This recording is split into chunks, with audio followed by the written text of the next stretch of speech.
Yo, what is going on, Cover One crew? Welcome back to the show. Hope everybody is doing good. I'm always good because we got football, and we're talking week one starts it on the NFL kickoff Thursday and Friday contest. I got you guys covered for the rest of the games on Saturday, so tune in for that episode as well. Do me a favor, smash that like button and drop your start sit questions in the comments. I will always get back to y'all. We got 4 games on tap for Thursday and Friday. We'll start off with those Baltimore Ravens. Y'all know the drill, man. We go rapid fire on all these guys, predicting where they could finish and potentially be the risk rank for week one and moving forward for this regular season.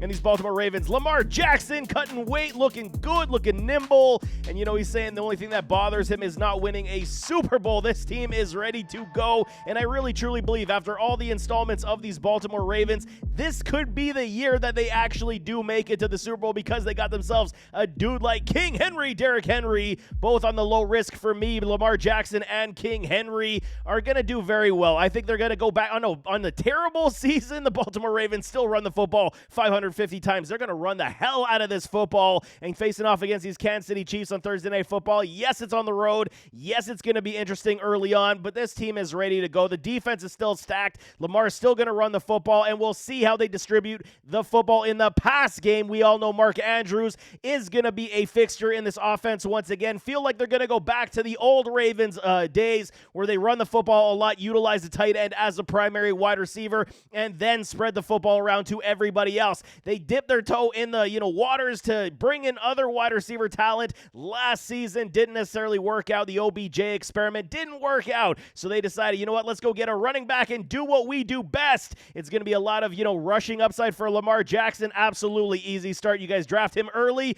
you're going to be playing him, obviously. Derrick Henry legitimately could get anywhere from 15 to 20 TDs on the ground this season in this offense because they will be ground and pound. Fire up those two gentlemen with low risk rank, no question. Justice Hill on the high risk. I mean, someone's going to split touches at some point, spell Derrick Henry. It's going to be Derrick Henry's backfield. Justice Hill on the high risk. Zay Flowers, good upside in the green for me because it's going to be like the Hollywood role. You got to believe. He showcased the fact you put the ball in his hand last year, and he's going to make a lot of plays. You can fire up a Zay Flowers this week, even though it is Trent McDuffie and company. I still think they're going to try extremely hard to get Zay Flowers the football in open space. There is no question. So the question does remain, who's going to take the secondary role? Is it going to be Rashad Bateman? Is it going to be Nelson Aguilar? I got TD sleeper appeal upside, but it is too hard to trust outside of deeper leagues for y'all. I would not be playing a Bateman this week, but I get it, man. There is potential TD upside for sleeper upside here because they're going to have to spread the football around because McDuffie is that good, and you want to believe he's going to shadow somebody like a Zay Flowers. Nelson Aguilar, on the other hand, he's got a low floor, but there is some PPR upside as they did, more for this offense last season. He did have a decent role, and I do expect it to expand. And then Mark Andrews on the low risk. Fire him up everywhere you got him. Green Bay Packers, next one on the board, playing in Brazil on Friday with these Philadelphia Eagles. Jordan Love, feeling the love for love. I've been pushing it all off season long, and I'm going to continue down this path. Stud start for me this week for a Jordan Love. This offense is ready to go. New addition of a Josh Jacobs, like you guys know, but we know the cast of characters: Romeo Doubs, Jaden Reed, Christian Watson. They got tight ends, Dontavian Wicks. They got weapons for days on this offense, and they will utilize almost everybody. You got to believe once again this season. Jordan Love going up against a secondary that saw much better days in Philadelphia than last year. Didn't do a whole heck of a lot. Yes, they drafted rookie Q Mitchell and then Cooper DeJean. We'll see how these two gentlemen do pan out. We do see Gardner Johnson. He did come back to the fold as well to try to help out this secondary. Bradbury's on the IR, and then Darius Slay has seen better days. So, going through this training camp and preseason, you didn't foresee a lot of good things coming from this secondary. Hence why I'm saying I think the Packers have too much firepower on this offense. Jordan Love should absolutely feast in Brazil. Stud start for me. Josh Jacobs on the volume upside in the green, low-level risk. You fire him up everywhere you got him. AJ A.J. Dillon, he did get sent to IR with, I believe it was that neck injury. And then Marshawn Lloyd, he just avoided the PUP list to miss 4 games. He's dealing with a hamstring as well. I'd be shocked to see him play this week, as I do believe Emmanuel Wilson will be the, split back, change of pace back for these Green Bay Packers this week. Tucker Kraft dealing with some injuries, and then Romeo Doubs did pop up on the injury report with a hand issue late this week as well. He should be good to go, as they said as well. But Josh Jacobs, fire him up everywhere you got him, because the volume upside is going to be key. No more Aaron Jones.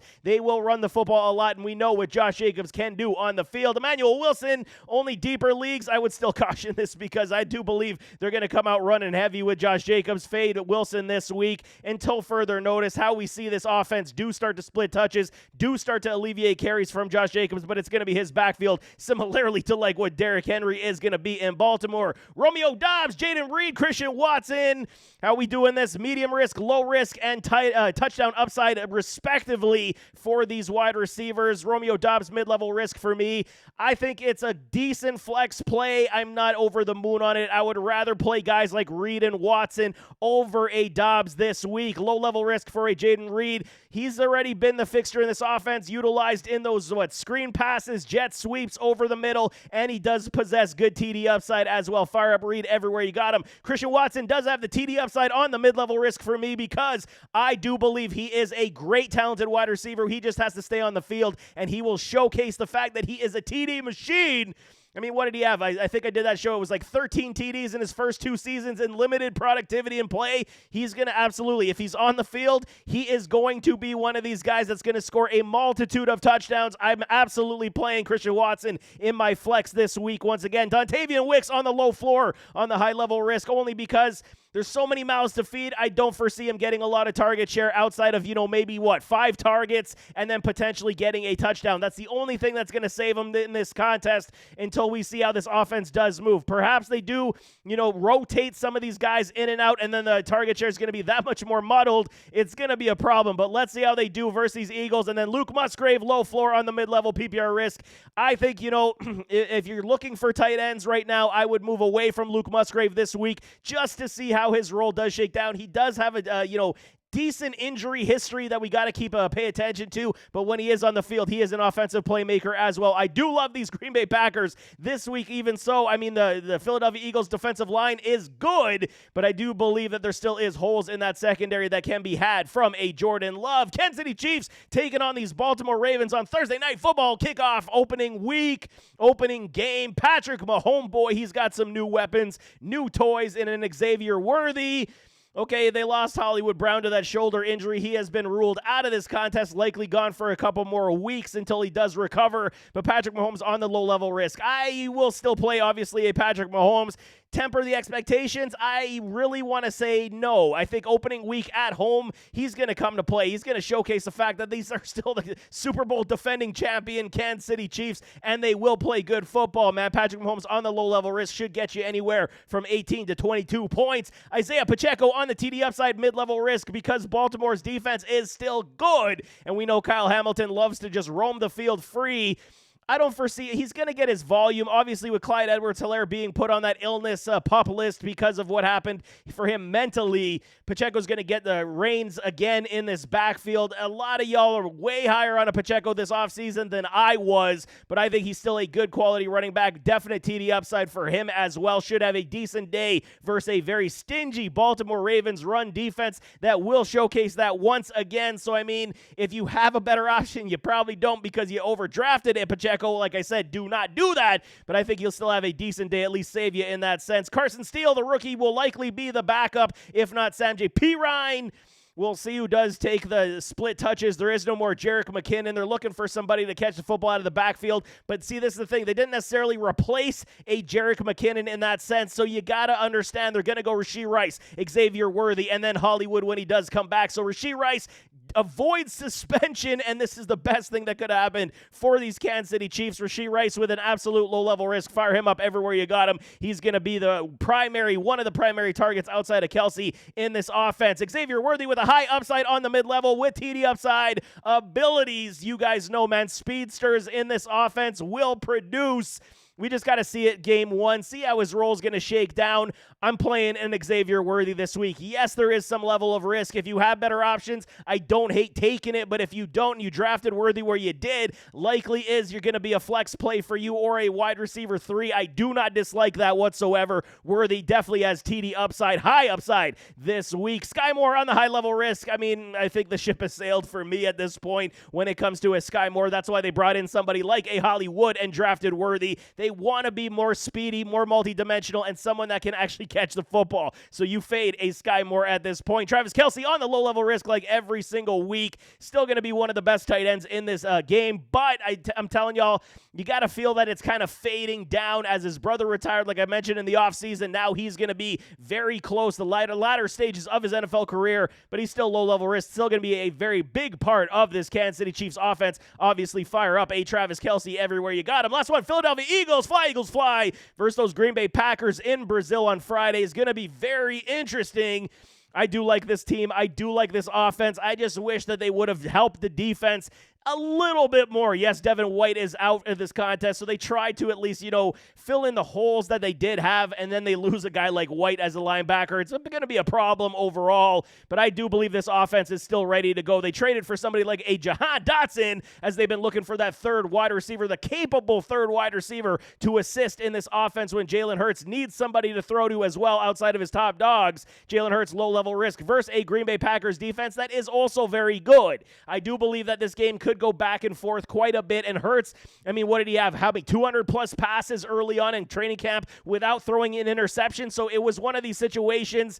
Was he being safe, or was he, just that good? I do believe in a Jalen Hurts to move this offense. Tush Push might no longer be here because a Jason Kelce did retire. We'll see how that does shake down, but maybe they don't need it because they got a Saquon Barkley, both a Hurts and a Barkley on the low-level risk. Fire them up everywhere you got him. Saquon, I do believe, is going to be one of his best seasons in the NFL. He looks happy. He looks rejuvenated, barring any health issues. I'm so in on a Saquon in this offense that is run heavy as well. Fire both those gentlemen up, absolutely. Kenneth Gainwell, high-level risk, do not even look in that direction. Someone will eventually take the secondary role. I'm a big fan of Will Shipley, the rookie from Clemson. Keep your tabs on him as well. He could absolutely jump at Kenneth Gainwell at some point this season. A.J. Brown, grown-ass man, low-level risk for me. Fire him up everywhere you got him. Obviously, top 10 pick in your NFL or fantasy football drafts. You got to fire up him anywhere you got him.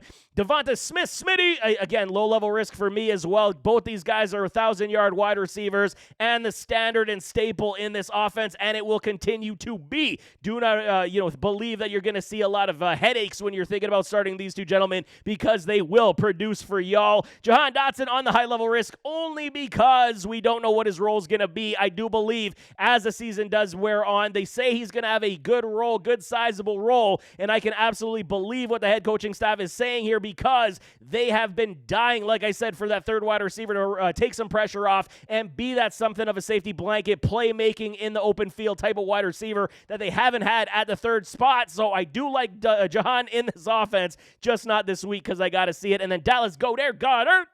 Low-level risk on the mid-level. So, I mean, for me, his role may fade just a little bit. We could see a little bit more splits between Jahan and Dallas as the season does wear on. But if you drafted a Dallas Goedert, I'm kind of lukewarm at this point. If you got better options, take it. If not, I understand why you're starting him. He is also dealing with an oblique injury. He should be good to go in this contest, but definitely something to keep tabs on. But there you have it. That is Week 1 Special Edition NFL Kickoff Start Sit. Like I said, I got Start Sit for the remaining games for you guys on Saturday, so definitely stay tuned for that. You got any start sit questions? Absolutely throw them in the comments. I will definitely get back to y'all, and don't forget to hit that like button for me, man. Help us spread the good cheer from this channel. But nevertheless, as always, don't forget to hit that like button, hit that subscribe button, jump in those comments, give me your thoughts, enjoy the contest, and we'll see you next time. I am out.